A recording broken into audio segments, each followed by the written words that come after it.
All right, what is going on, everyone, and welcome to a special video that I have. My name is John, and I want to give my take on, is Black Desert worth playing in 2024? Now, I know you guys are probably going to see a bunch of these videos coming up within the next few days, weeks, and stuff, but a little bit of a background on what I do is I've been playing this game since 2016 when it came out on the North American servers. I've been played a little bit of the beta. So almost 8 years now, I've been playing this game pretty regularly. So I've seen the quality of life changes, the monetization changes, gameplay balance, and all the classes and stuff throughout the few years.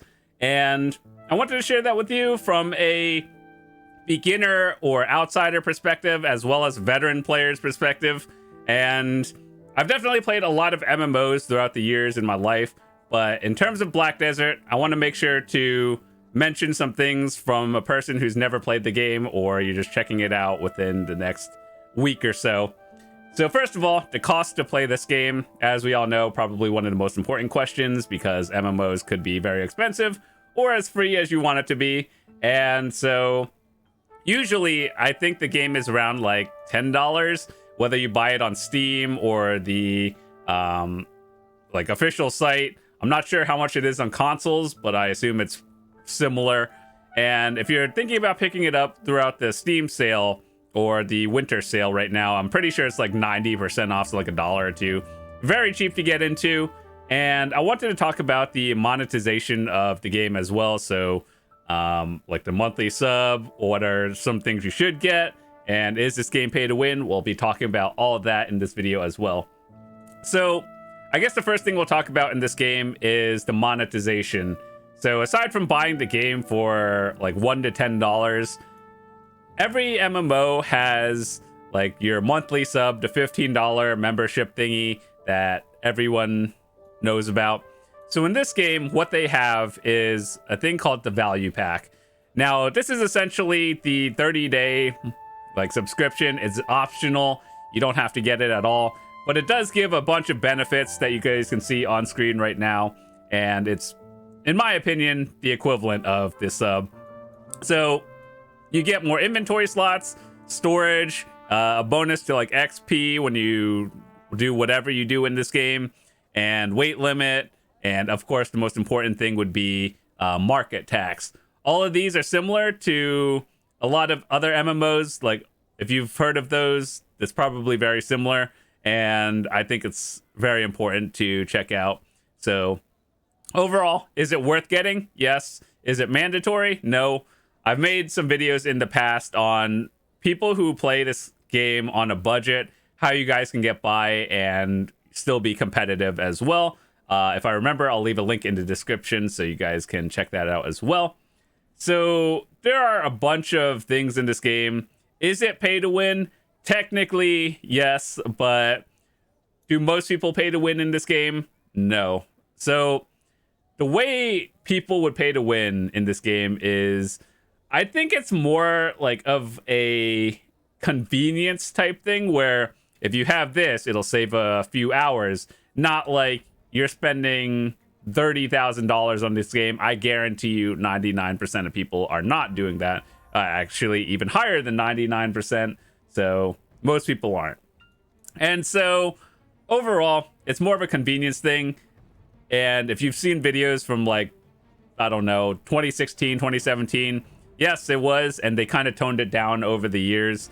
And I think overall, it's a more casual, friendly game, and you can get into it without breaking the bank for it. So overall, can you pay to win?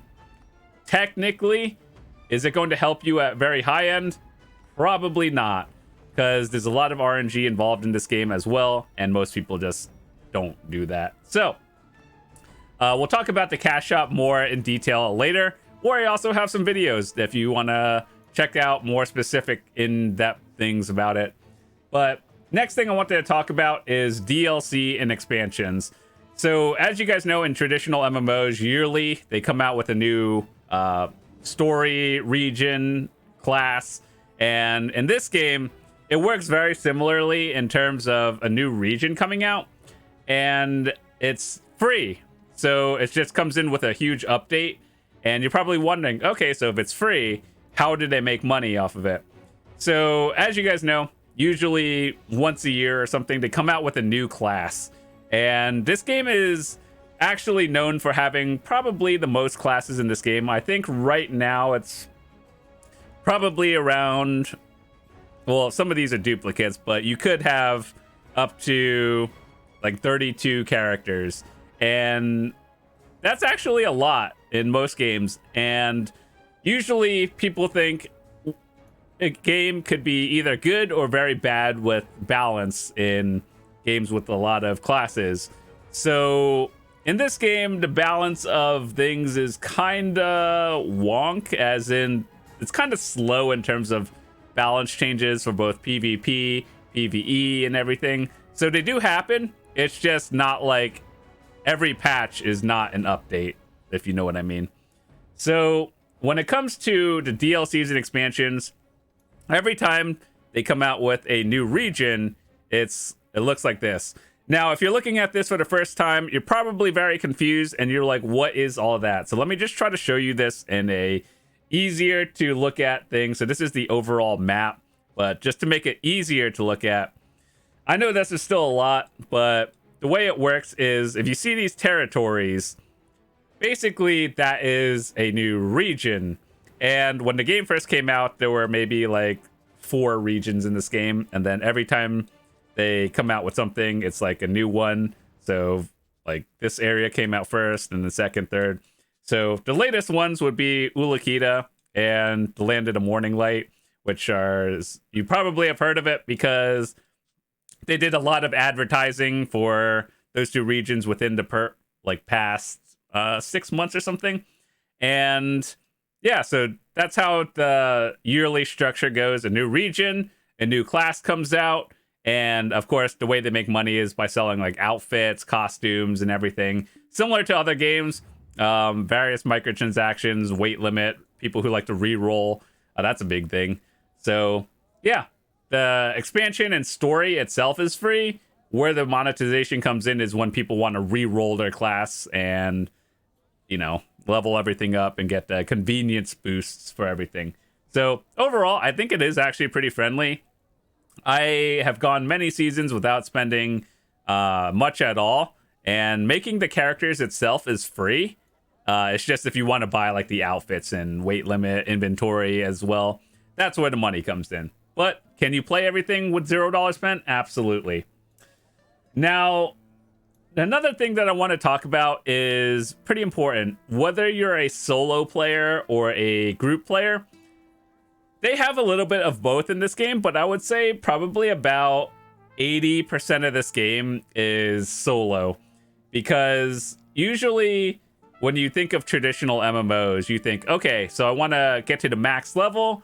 I want to do the highest dungeons and raids, get the best gear, and then, you know, quit until the next expansion. New expansion comes out, do the same things, get the best gear, and all that stuff. So the way this game works is it's a sandbox MMO, as in it doesn't hold your hand. You do whatever you like doing.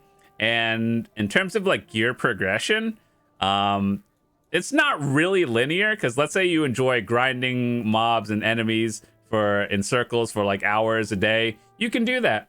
If you like fishing, you like cooking, alchemy, various life skills, and crafting, you can also do that. At the end of the day, the gear progression, you'll lead to the same few paths, and everyone will have the same gear, more or less. It's just how you do it is up to you. Some things are more profitable than others, very standard, and I think that's just overall how the fun comes out of this game, by the game not being linear and you just being able to do whatever you want to do. And I think some people like that, some people don't. If you don't like the open world and sandbox and you just need someone to tell you what to do, this might be a little bit difficult, but overall, it's not hard to get into the game. So how does this game play out in terms of gameplay? So this game is very event driven, as in like every week they come out with new events and repeatables that you can do. So, for example, events, as in, like, if you grind this area, you can get these items, or if you do a bunch of fishing, you can get rare items that also give you currency in this game.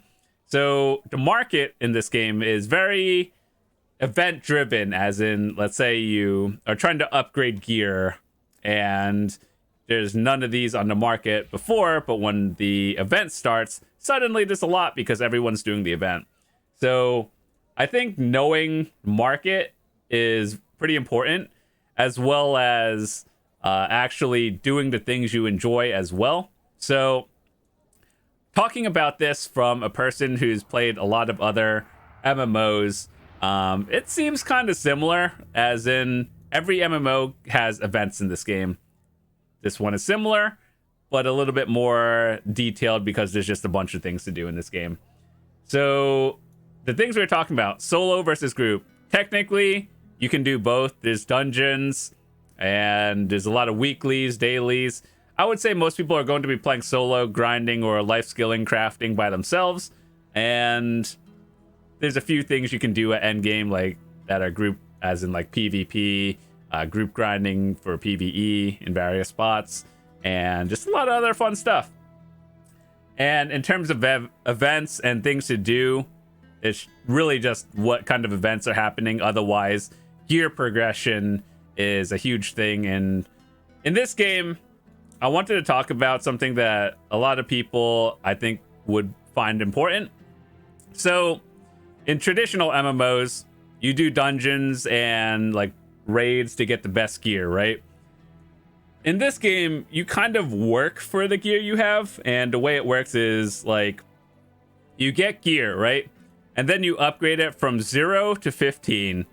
And then from 15, it goes Pride, Duo, Tri, Tet, and Pen, which is like, you know, the high-end enhancing.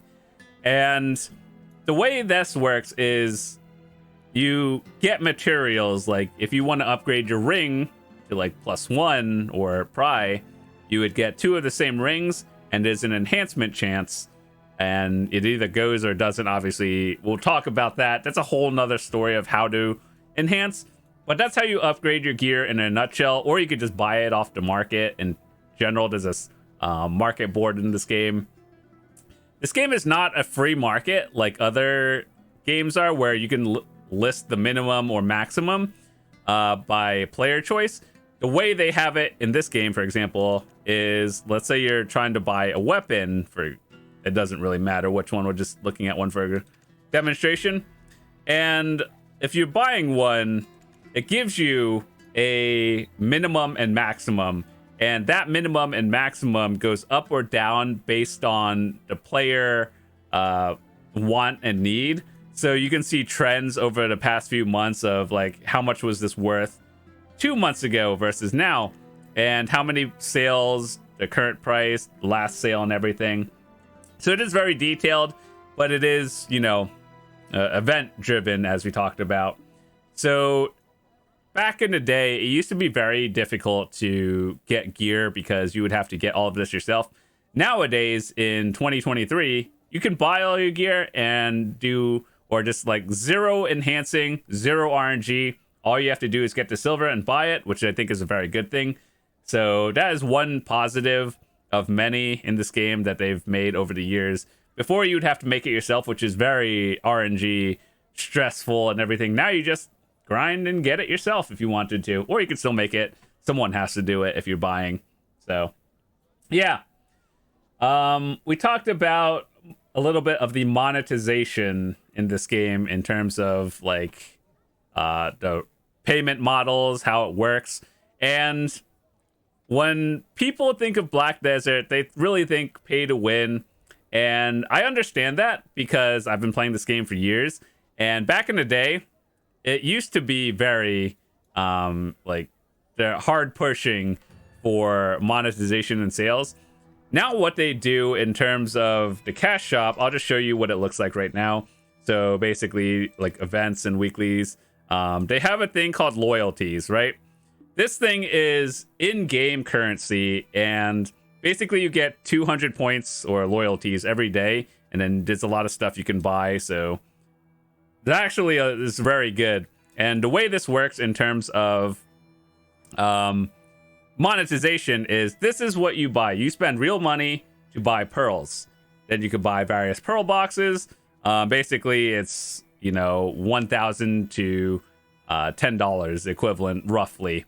So basically, like $100 would get you this one, $10 would get you this, and so on. You guys can see the entire cash shop in a nutshell. And sometimes they have sales where if you spend X amount, you get some bonuses on the side. I think this is pretty standard in terms of all other MMOs. Nothing really weird here going on. And trust me, I have played a lot of MMOs throughout my years. And I think this is, they've definitely toned down the pay to win part of it. Can you? Yes. And should you? No. So, as you guys know, in every MMO, costumes for all the classes, definitely a big thing. That's what I assume is basically 90% of the sales and how Pearl Abyss makes their money, aside from, just buying the game and, the monthly sub that we talked about. There's a lot of convenience items in this game. But in my opinion, I've actually made a video of this. How far can a new player get while spending like X amount of money? And I think most people can actually get to endgame, assuming you are taking out the $15 a month cost for the sub. I think if you were to spend maybe, I don't know, $100, I treat it like, let's say you're gonna buy the next AAA game that released, roughly $60 to $100 within that price range, right? So I factor that $60 to $100 in an MMO as an investment, and what can I get in that as a, what can I keep permanently? What would be the most useful? And not factoring in the $15 sub. So I think most people can get to pretty far into the end game with like a $100 budget, not including the sub, which the sub is optional anyway, so you don't even have to. So nowadays, I think it's very friendly for a new player, and I think it's just a lot of convenience things like, oh, if I buy this now, it'll save me X amount of hours. Not really like, oh, I just straight up can't do it. Like, those phone games where it's like, oh, if you want to pass this level, spend X amount of money. It's not like that in this game. It's just, things that you don't want to do that you might think is a little bit tedious. So yeah, I've definitely seen a lot of people spend $0 and get pretty far into the game. And I've also seen people who spend like tens or hundreds of thousands of dollars over the year. Those are very rare people, by the way. I don't think most people spend over like 10,000. Like your average player, I guess in a year, maybe like 100, maybe 200 is like, I guess whatever. And I think that's very reasonable. But if you're only spending like 100, I think you'll get really far into the game. And I have a video on like most important things you can get. So that's just the honest truth of the monetization and cash shop in this game. I think overall it's fine, but everyone's a little bit different in terms of, is this pay to win and is it not? So next thing I wanted to talk about is class balancing. We talked about how this game has like 32 class slots in this game. That's a lot of classes. Comparing it to another MMO that I play on a pretty regular scale, The Elder Scrolls Online. That game has like 6 classes, but that game is, I think, honestly, it's, less classes is also not, maybe, I don't know actually whether it's good or not, but this game either way has like over 30 classes, and that means it doesn't matter what you play in other games, whether you like traditional MMOs of you like the healer or you like the tank or you just play DPS. This game, the way it works is technically every class is a DPS. However, what's different is there's like melee DPS, like swords, bows, casters, magic, non-magic, and all that stuff. But you can build differently in terms of your gear. Like, do you like playing defensively, being more of a tank, or do you just like... I don't really think there's a healer specific. There kinda is, but is not like a dedicated healer. We have a class that's close to it, but for the most part, everyone is a DPS. You could build tanky if you want to, or you could build glass cannon if you want to. So in terms of both PvE and PvE, or did I just say that? PvP, PvE. Those are two different branches of how people play the game.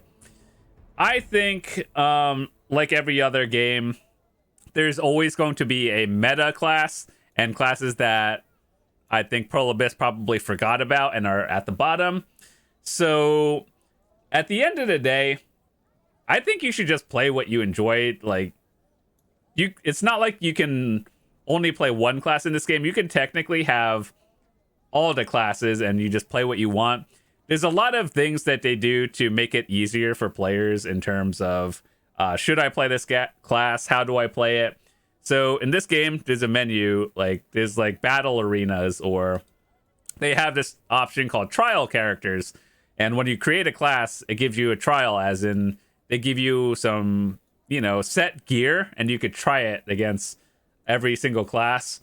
And it's at a decent level, so like you could play with all the skills, abilities, and this is how the skill line works for every class. Obviously, every class looks different, but like there's two states of the game, Succession and Awakening. So when you first start the game, you'll be at level 1, and from 1 to 56, very easy to get to on seasonals nowadays.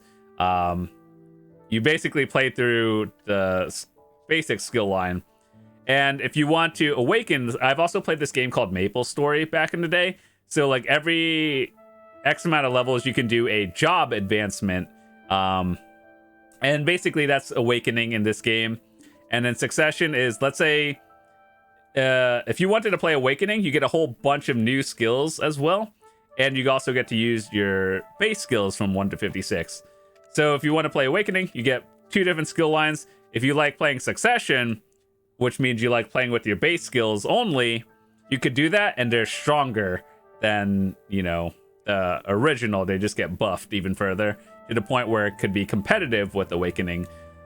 That was very, dependent on the class. Some classes do very well in Awakening, some do very well in Succession, but there's a choice for everything, and it doesn't matter what you play.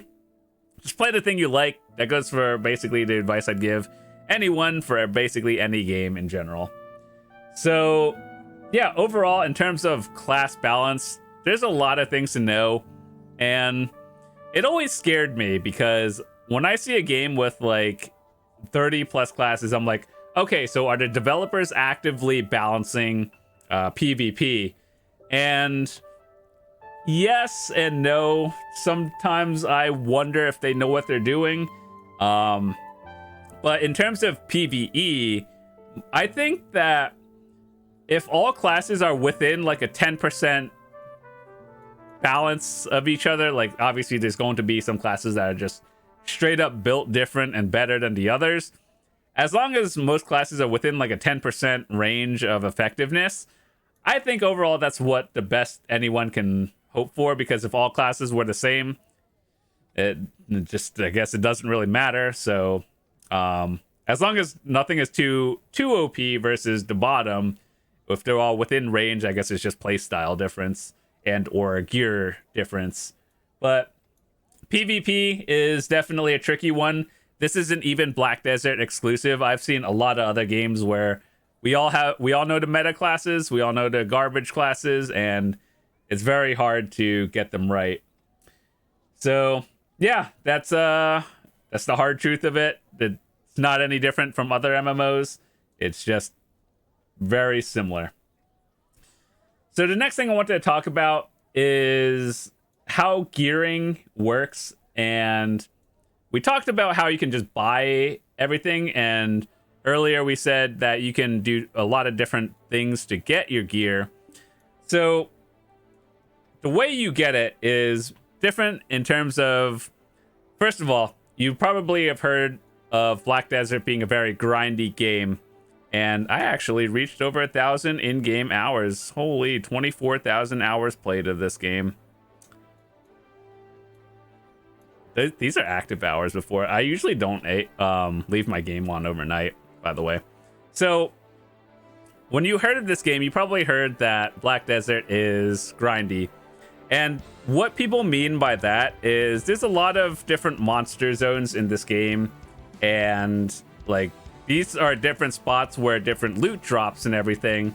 So like how you build your character is based on like what you want to do. And each spot can have different things. So for example, let's say you wanted to build, I don't know, defensive. There's a lot of stuff on the market for straight up defense gear, and there's a lot of offensive. So there's a bit of a mix in terms of how you build offensive, defensive, hybrid, and so on. At the end of the day, no matter what you do, whether it's grinding or, you know, your general life skills in video games like this, it'll for the most part be like the same end goal. Obviously, grinding is more efficient than fishing, obviously. Otherwise, people would always be doing that. But the end goal is the same. That's where the sandbox part of this game comes in. The other things I wanted to talk about are life skilling. So when you talk about other crafting in this game, you're probably thinking, oh, so I fish for fun in this game, or it's not really profitable. So this entire game has made life skilling pretty, I guess there are some things that are really relevant, some things that could be improved in the future. And as a like video partner, I've definitely given my feedback on what I think should be tweaked or looked at in the future. So basically, gathering is, you know, you gather materials, whether you like chopping trees, picking flowers, you know, your standard MMO resource gathering, very standard. Fishing is fishing, hunting is hunting. Don't think I really need to explain it. But all the life skills in this game connect in one way or the other. So for example, you're gathering materials, whether it's like meats or timbers and, you know, rocks and whatnot. You can either turn those materials into various other things by cooking, alchemy, or processing. So a good example I can give you as a realistic thing that people do in this game. Let me show you my storage. So let's take this material right here. We're going to call these timbers tier 1 materials, right? Because let's say if you chop a tree, it'll give you a timber or a few of them. Now you can process these timbers and turn it into planks. Let's call these tier 2 materials. X amount of timbers equals a few planks. Now you upgrade those planks into plywoods. Let's call these tier 3 materials. So overall, the way like money goes in, if you process these materials into higher tier materials, you can either sell it or you can craft newer items. And then like people who are proficient at crafting, this is very standard for other MMOs. We all know the people who are good at min-max crafting or cooking the best foods and items in this game. Those are the really rich people in the game. And if you know how to do it properly, it is very effective. So there is a market for that in this game as well. And so you gather materials, turn it into potions, you cook them for the foods, make potions, process them and make like boats or whatever. You know, there is ocean content in this game, which is actually pretty good, you know, not gonna lie. When I think of ocean content in video games, I think, oh, you sail boat, you just AFK, hold the W button for 10 minutes. It's a little bit different in terms of sailing and ocean stuff in this game. Training, for all the people who like horse riding. We all know there's people in school who really liked horses. Yeah, that one girl in your high school that just really likes horses that we all thought was kind of weird. Yeah, you can do that in this game too. So trading is like bartering in this game. You trade one material for another, except it works a little bit differently in this game. We're not talking about is it efficient or not. We're just talking about how it works. Farming is farming, very self-explanatory. Sailing and bartering. So ocean content in video games is very hit or miss, in my opinion. Out here, we have the entire ocean. It's actually a large area, believe it or not. And the way it works is similar to how you would progress in terms of gear in this game. So, like, let's say I have all this gear, but for all of the people who really only like sailing and ocean stuff in this game, you start with like a beginner boat, and then you take time to craft the advanced boats, which takes some time overall. And then after that, once you have the best boats, you have to make the gear for it, like cannons or the sails, and make your boat go faster. Upgrade your gear the same way you would upgrade, like, you know, PvE or PvP gear. And it is actually a bit of a like time consumption and a huge time sink, similar to how you would be upgrading gear like normally. So I think that's a really important thing to factor in. There's something to do for everyone in this game. And I just think overall, like, no matter what you like doing, whether you like grinding or picking flowers, there's something to do in this game. And the hard truth is that's most of this game. You're going to be playing solo for about like 80% of it, which I know is like, you either like that or you don't. We talked a little bit of the monetization process in it. I could go into more detail, and in fact, I've actually made a lot of videos of these. So I'll leave a link in the description to more videos that I talked about, like any topic that I talked about in this game, or like recently, and you want to see more in detail of that, I'll leave a link in the description. So with that said, I think that is my take on Black Desert. If you have any other questions, feel free to leave it in the comments, or you can join the Discord down below. And for all of you who are beginners, returning players, or veteran players, my goal is to usually help people improve at this game. As a person who's been playing this game for almost 8 years, back when I started, I didn't have any guides to help me. I just kind of had to learn it by myself. And so there's just a lot of knowledge in this game to figure out over time. And so, you know, I just like sharing it with all of you. So with that said, thank you guys so much for watching. I hope you guys enjoyed this video. If you did, drop a quick like on it. Hopefully, I would see you around. And once again, have a happy holidays. And I'll see you guys tomorrow for more upcoming videos. Peace.